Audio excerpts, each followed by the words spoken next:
Assalamualaikum warahmatullahi wabarakatuh. Let me introduce myself. My name is Rizky Muhammad Saleh. My student number is 2020 and 002. Yeah, I'm here gonna presenting about teaching reading. Okay, first thing first, we need to know about teaching reading.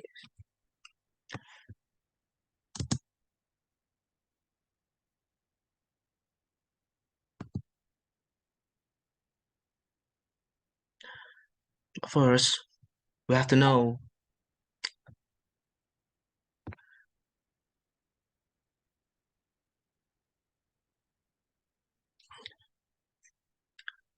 about the section in this unit.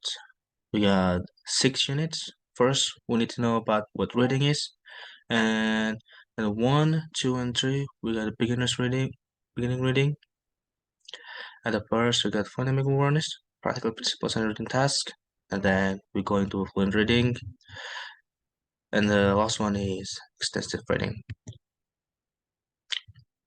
What is reading? In this context of language learning, reading is understanding. Reading is the process of receiving and interpreting information in language via print, some aspect of the nature of reading by examining critical some generally accepted assumption expressed in the following statement. First, we need to decode individual letters per word to read words. We need to read and understand all the words correctly and to understand the text. We'll understand the text if we understand all the words in the text, and then the more word there is in the text, the longer it will take to read.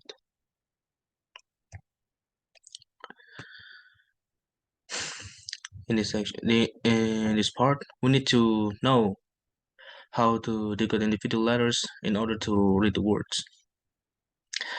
For the definition of decode, decoding has a function and value, but it's not a reliable practice relevant to all texts. We got a little bit different to the reading. Reading is a practice using a text to create meaning. Well, take a look at the words below. Can you read it? Yes, there is she is a natural teacher. We must learn all alphabet to begin reading at young age. Later, when we are no longer able to recognize and decode individual letters, we can still recognize words by placing a word's broad visual shape, like this in this picture, like in the sample, this picture. Okay, we move on. The writers on my journal below are some more accurate information from the writer's statement given above, followed by some implication for it for teaching. And the first statement, we usually need to read and decode letters in order to read words, particularly at the early stage of reading. And then we do not necessarily need to read every word accurately in order to understand the text. For the third statement, if you understand all the words in text, you are likely to understand the text, but we also need to have some previous knowledge of the subject matter and text type. For the fourth statement, the more clearly the words are linked together to make comprehension units, for example, phrase and sentence, and then the more clearly sentence are linked together to make coherent paragraphs, the easier the text will be to read. For the implication, maybe the main implication for teaching all of this is the importance of encouraging students to concrete on understanding the meaning of the text, using their word knowledge and common sense as well as the meaning of the actual words.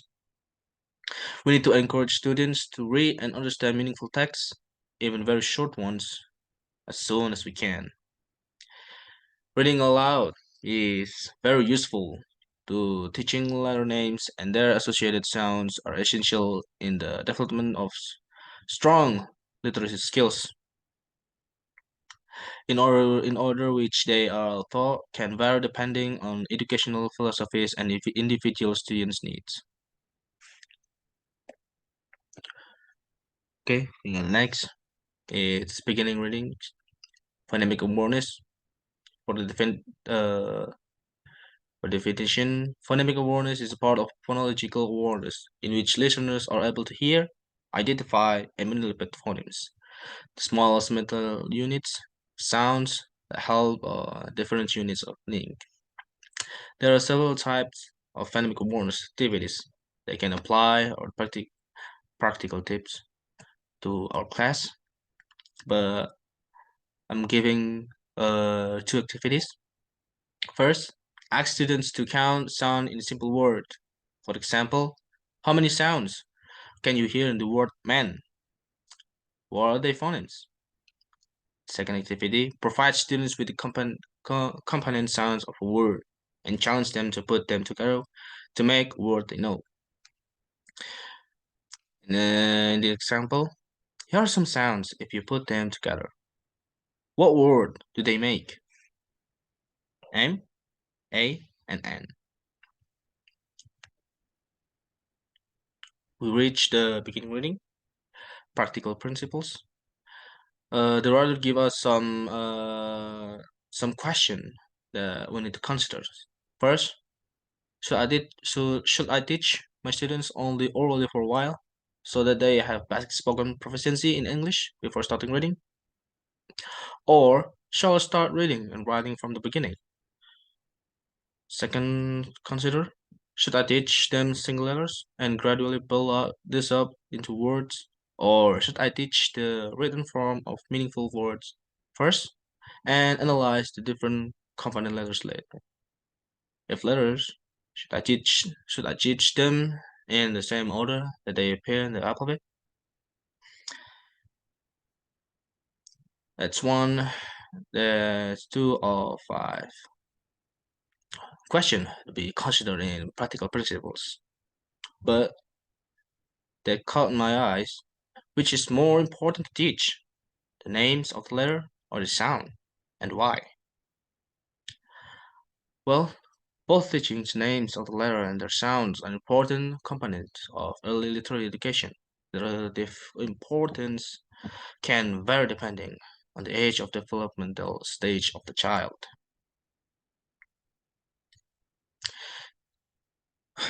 Here's are the importance and why it's important to teaching the name of the letters and sound of the letters. Letter recognition. Importance. Teaching children the names of the letter is often the first step in literacy education because it helps them identify and distinguish individual letters. Why is it important?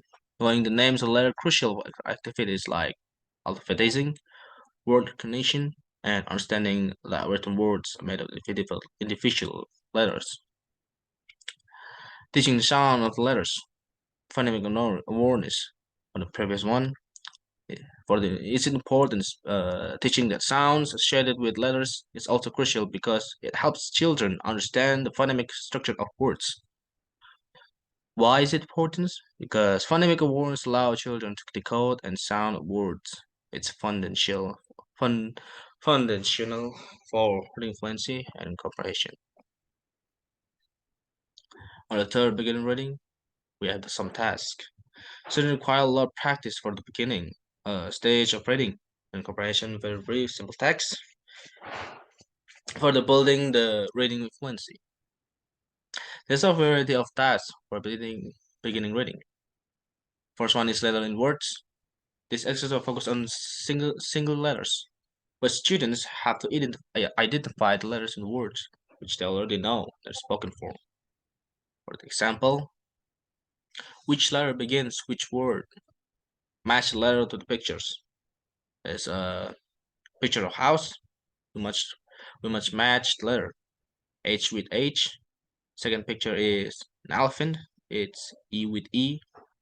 The third picture is dog. The first letter is D and the D. Cat, it's C with the C. And then there's a pen. It's a P big and the P. And then 10 T with the T. Second is cognate and English words. The students are asked to identify words that are likely to be the same or roughly similar in their own language. For example, write all the names of countries in your language, which is Indonesia, English is English, Brazil is Brazil, Canada is Canada, Japan is Japan, India, well, similarly India, Poland, Polandia. Shouldn't identify the words and do something with them to demonstrate comprehension. Well, but the comprehension with words to go together. Draw a line better words that are connected. Well, table with the chair, man with the movement, hand with the foot, down with the up. For the last, for the third activity, phrase and short sentence. So they need to understand the whole sentence unit and demonstrate understanding. For example, is draw the following items: a red bottle. Students should know how the shape of the bottle and the color red, and a blue clock, sorry, white doors, and a black cat. This activity is on a higher level. Copy out only the sentences that are relevant to the picture. Is there a table here? The picture is yes. There's a table in here. They're under the tree. Of course not. There's no tree in here in the picture. Are they not happy?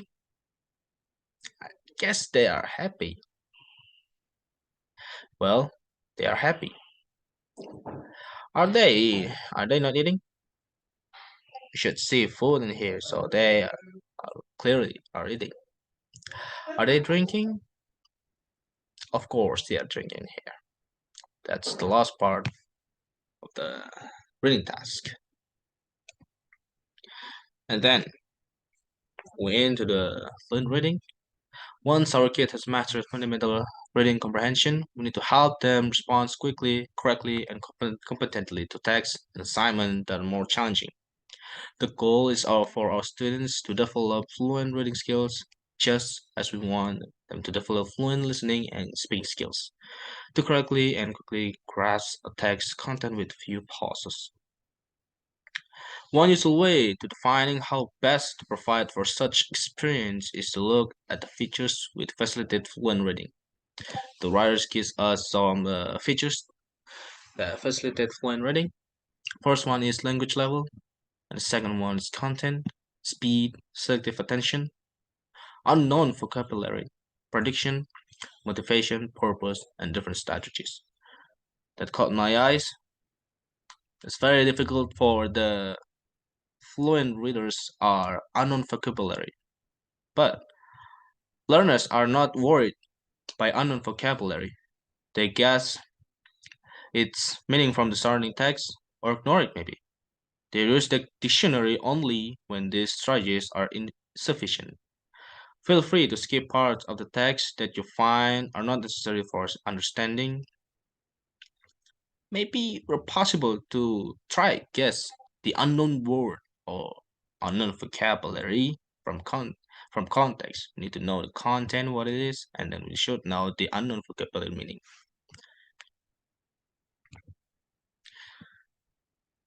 The writers also give us there are some methods that have been created that incorporate a number of reading approach strategies.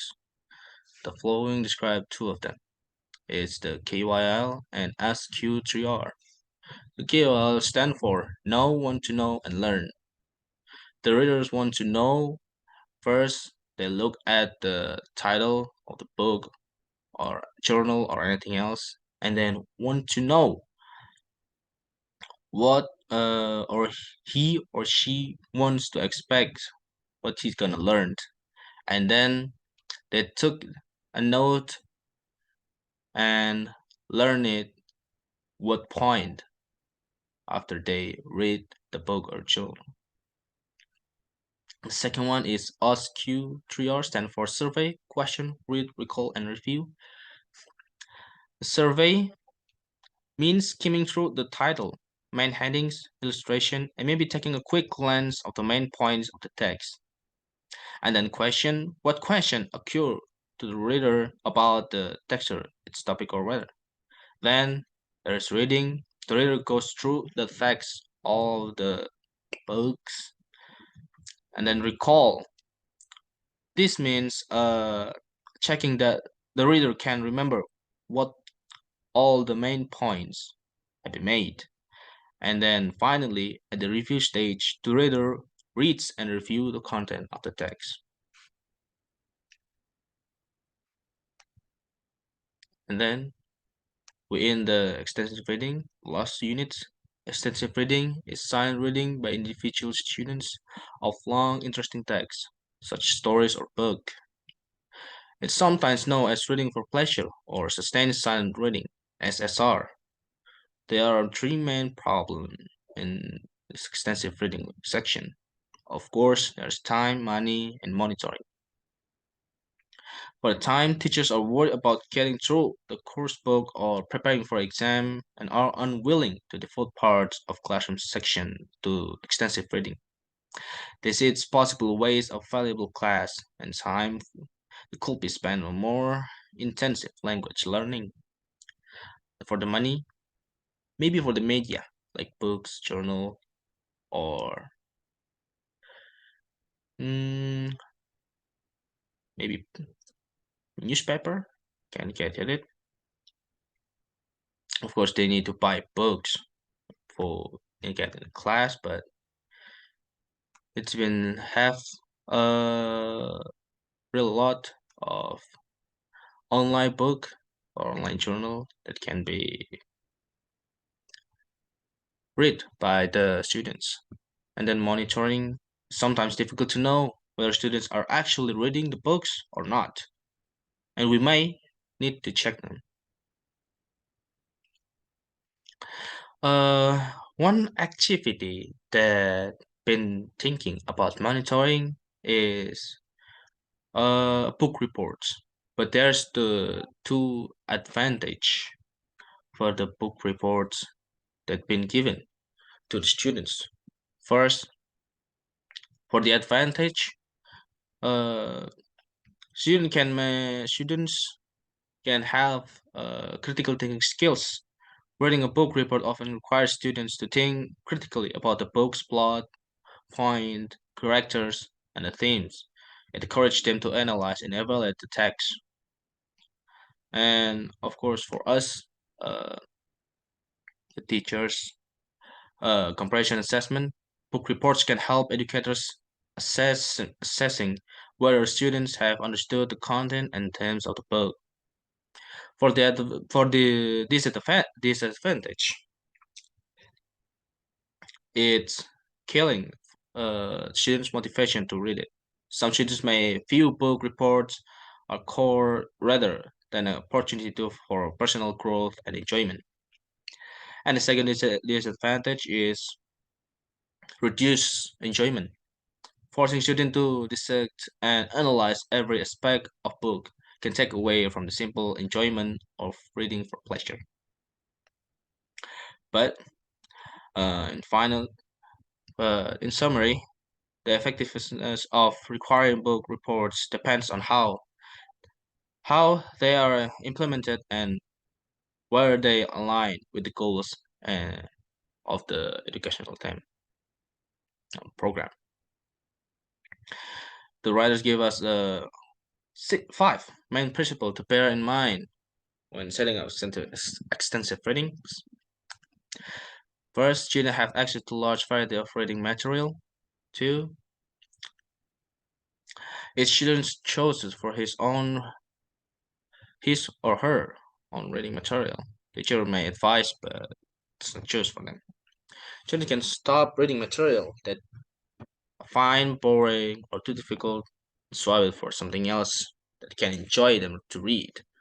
The purpose of reading is enjoyment and interest, not a task from the teacher.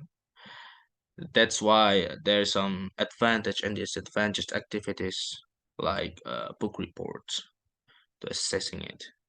For one, the purpose, and five, the role of teacher is encourage students to read and swap books to help them choose the be role model as a teacher. It's role model as reader. For the practical tips, there's managing class times, read the book for ourselves, bring book to the class, and have reserved reading materials ready. Uh, bring the books to the class. Maybe if you if your library is far from your classroom, bring a box of books to the class.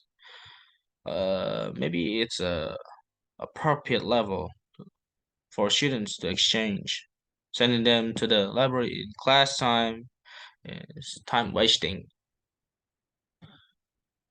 That's why we need to manage the class times.